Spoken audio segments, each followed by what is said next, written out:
கர்த்தருடைய பரிசுத்த நாமம் மகிமைப்படுவதாக. இந்த நாளிலும் அருளுரை துளியின் நிகழ்ச்சியின் வாயிலாக உங்கள் யாவரையும் சந்திப்பதிலே நான் மிகுந்த மகிழ்ச்சியுள்ளவனாக இருக்கிறேன். இன்றைய தினத்திலும் வேதத்திலிருந்து சில வசனங்களை வாசித்து நாம் தியானிக்கலாம். அவருடைய நாமம் மாத்திரமே மகிமைப்படுவதாக. வாசிக்கலாம். யோவான் எழுதின சுவிசேஷம் 13ஆம் அதிகாரம் அதிலே 10ஆம் வசனத்தை நாம் வாசிக்கலாம். இயேசு அவனை நோக்கி, முழுகினவன் தன் கால்களை மாத்திரம் கழுவ வேண்டியதாயிருக்கும், மற்றபடி அவன் முழுவதும் சுத்தமாயிருக்கிறான். நீங்களும் சுத்தமாயிருக்கிறீர்கள், ஆகிலும் எல்லாரும் அல்ல என்றார். இயேசு கிறிஸ்து இந்த பூமிக்கு எதற்காக வந்தாரோ அந்த வந்ததன் நோக்கம் நிறைவேறப் போகிற அந்த தருணத்தை உணர்ந்து, பிதாவினிடத்திலிருந்து வந்த கிறிஸ்து மீண்டும் பிதாவினிடத்திற்கு போகப் போகிறார் என்கிற அந்த நேரம் வந்தது என்று உணர்ந்து சீசர்களுக்கு சில காரியங்களை கற்றுக் கொடுக்க விரும்புகிறார். சீசர்களுக்கு சில மாதிரியை முன்வைத்து போக விரும்புகிறார். அப்படியாக அவர் செய்த ஒரு காரியம்தான் சீசர்களுடைய கால்களை கழுவுதல். அதை இந்த அதிகாரத்தினுடைய துவக்கத்திலிருந்து 13ஆம் அதிகாரத்தினுடைய துவக்கத்திலிருந்து நாம் வாசிக்க முடியும். இயேசு கிறிஸ்து என்ன செய்கிறார்? அவர் உடுத்தியிருந்த அந்த வஸ்திரத்தை கழற்றி வைத்துவிட்டு ஒரு சீலை எடுத்து அதை கட்டி கொண்டு ஒரு பாத்திரத்திலே தண்ணீர் வார்த்து அதை ஒவ்வொரு சீசருடைய கால்களையும் கழுவி கொண்டு வருகிறார். அப்படியாக அவர் கழுவி கொண்டு வரும்போது பேதுருவின் இடத்துல வருகிறார்.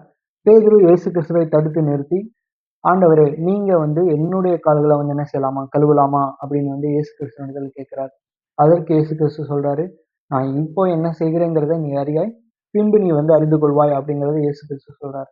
ஆனாலும் பேதுரு திருப்தி அடையாமல் மீண்டுமாக இயேசு கிறிஸ்துவ கால்களை கழுவும் அந்த வேலையை என்ன செய்ய தடுத்து நிறுத்துகிறார். ஆண்டவரே, நீங்க என்னுடைய கால்களை என்ன செய்யக்கூடாது, கழுவக்கூடாதுன்னு மீண்டும் தடுத்து நிறுத்துறாரு. இயேசு கிறிஸ்து மறுபடியும் சொல்றாரு, இப்பொழுது நான் உன்னுடைய கால்களை கழுவாவிட்டால் என் இடத்துல உனக்கு என்ன இல்லை, பங்கு இல்லை அப்படிங்கிறத சொல்றாரு. இதை கேட்ட பேதுரு உடனே இயேசு கிறிஸ்துவின் இடத்துல சரணடைஞ்சிறாரு. ஆண்டவரே, அப்படியானால் நீங்க என்ன செய்யுங்க, என்னுடைய கால்களை மாத்திரம் இல்ல, என்னுடைய கைகளையும் என்னுடைய தலையும் என்னை முழுவதுமாக கூட என்ன செய்யுங்க, நீங்க என்னைய கழுவுங்க அப்படிங்கிறத என்ன செய்யறாரு, பேதுரு சொல்றாரு. அதற்கு இயேசு கிறிஸ்து மறுமொழியாக சொன்ன வசனத்தை, அந்த வார்த்தைகளை தான் நம்ம இந்த 10ஆம் வசனத்துல நம்ம வாசிக்கிறோம். என்ன சொல்கிறார்?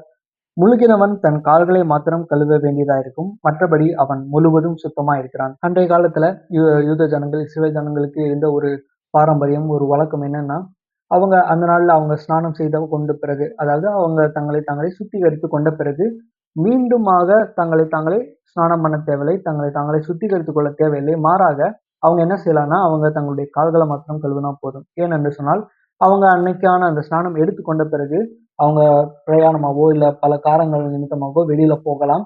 மீண்டும் திரும்ப வீட்டிற்கு வரும்போது அல்லது வேறொருவருடைய வீட்டுக்கு போகும்போது அவங்க என்ன செய்யணும், அதே அந்த வெளியில அவங்க என்ன செஞ்சிருப்பாங்க, பிரயாணம் பண்ணதுனால அவங்க கால்கள் முழுவதும் அந்த தூசிகள், அந்த அசுத்தங்கள் இருக்கும். அதோட கூட என்ன செய்ய முடியாது, வீட்டுக்குள்ள என்ன செய்ய முடியாது, பிரவேசிக்க முடியாது. அதற்கு என்ன செய்வாங்க, அவங்க தங்களுடைய கைகளையும் தங்களுடைய கால்களையும் சுத்திகரித்து கொண்டுதான் என்ன செய்வாங்க, அவங்க வீட்டுக்குள்ள பிரவேசிப்பாங்க. ஆனாலும் என்ன செய்ய தேவையில்ல, அவங்க தங்களை முழுவதுமா சுத்திகரித்துக் கொள்ள தேவையில்ல, முழுவதுமா ஸ்நானம் பண்ணி கொள்ள தேவையில்ல.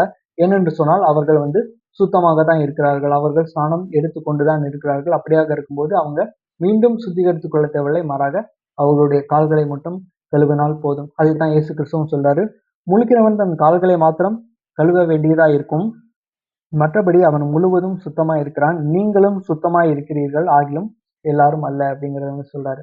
இதை நம்முடைய ரட்சிப்போடு இணைத்து பார்க்கும்போது மிகப்பெரிய ஒரு சத்தியம் அடங்கி இருக்கிறதை நாம் பார்க்க முடியும்.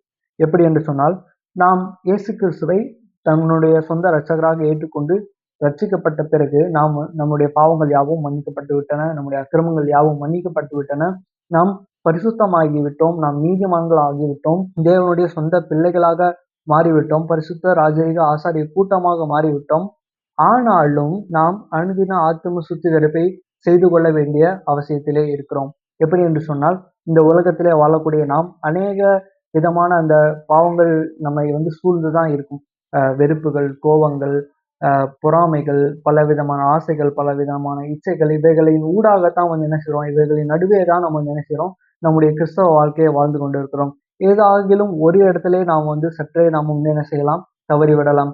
அப்படியாக இருக்கக்கூடிய நாம் ரட்சிக்கப்பட்டு தான் விட்டோம், நம்முடைய பாவங்கள் யாவும் மன்னிக்கப்பட்டு விட்டது, நாம் தேவனுடைய பிள்ளைகளாக தான் இருக்கிறோம். ஆனாலும் இந்த சில தடுமாற்றங்கள், இந்த சில பாவங்கள், அது நம்மளுடைய ரட்சிப்பை கொஞ்சம் கொஞ்சமாக அது என்ன செய்கிறது, பாதிக்கக்கூடியதா இருக்குது. அப்படி இருக்கும்போது நாம் அனுதினமும் சுத்திகரித்துக் கொள்ள வேண்டியதா இருக்கு.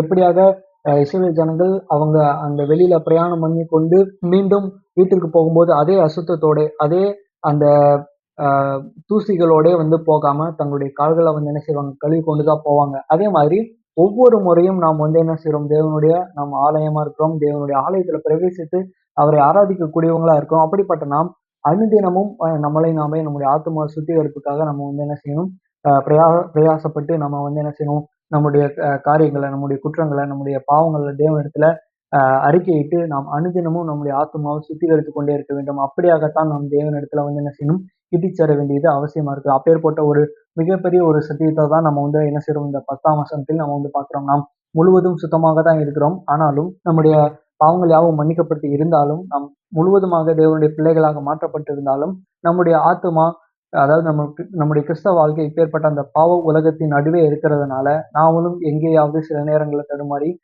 கரைபடக்கூடிய அந்த நிலைமை ஏற்படலாம். அப்படி இருக்கையிலே, நாம் கிறிஸ்தவ வாழ்க்கையிலே மிக முக்கியமாக செய்யக்கூடிய ஒரு காரியம், ஆத்தும சுத்திகரிப்பை அனுதினமும் வந்து என்ன செய்ய வேண்டும், நாம் செய்து கொண்டே இருக்க வேண்டியது அவசியமா இருக்கு. அதத்தான் நம்ம அப்போஸ்தலனாகிய பவுல் கொரிந்தியர் சபையிற்கு எழுதும்போது, 2 கொரிந்தியர் 7ஆம் அதிகாரம் 1 வசனத்தில் இப்படியாக வந்து சொல்கிறார். மாம்சத்திலும் ஆவியிலும் உண்டான எல்லா அசுசியும் நீங்க நம்மை சுத்திகரித்துக் கொண்டு பரிசுத்தமாகுதலை தேவ பயத்தோடே பூரணப்படுத்த கடவோம். அதாவது பரிசுத்தமாகுதலை தேவ பயத்தோடே பூரணப்படுத்த கடவோம். அதை வந்து பூரணமாக்க நாம் வந்து பிரயாசப்பட்டு கொண்டே இருக்கணும். பரிசுத்தமாகி விட்டோம். ஆனாலும் அதை பூரணப்படுத்த வேண்டியது நம்ம வந்து நம்முடைய கடமையா இருக்கு. அதை வந்து ஒவ்வொரு நாளும் அதற்கென்று நாம் வந்து போராடி கொண்டே இருக்க வேண்டியது அவசியமா இருக்கு. ஒவ்வொரு நாளும் நம் தேவனிடத்துல ஜெபம் செய்கிறோம், அவரை துதிக்கிறோம், அவரை ஆராதிக்கிறோம். அப்படியான சூழல்ல இருக்கக்கூடிய நாம் ஒவ்வொரு நாளும், ஒவ்வொரு தினமும் வந்து என்ன செய்ய வேண்டும், நம்முடைய பாவங்களை, நம்முடைய குற்றங்களை அறிக்கையிட்டு தேவனிடத்தில் கிட்டிச் சேர்ந்து, அவரிடத்தில் நாம வந்து அதிகமாக அவரிடத்துல பிரயாசப்படவும், அவரிடத்தில் ஜெபிக்கவும், அவரை ஆராதிக்கவும், அவரை துதிக்கவும், அவரை கனப்படுத்தவும் நாம் செய்வோம். அவருடைய நாமம் மாத்திரமே மகிமைப்படுவதாக. ஆமென்.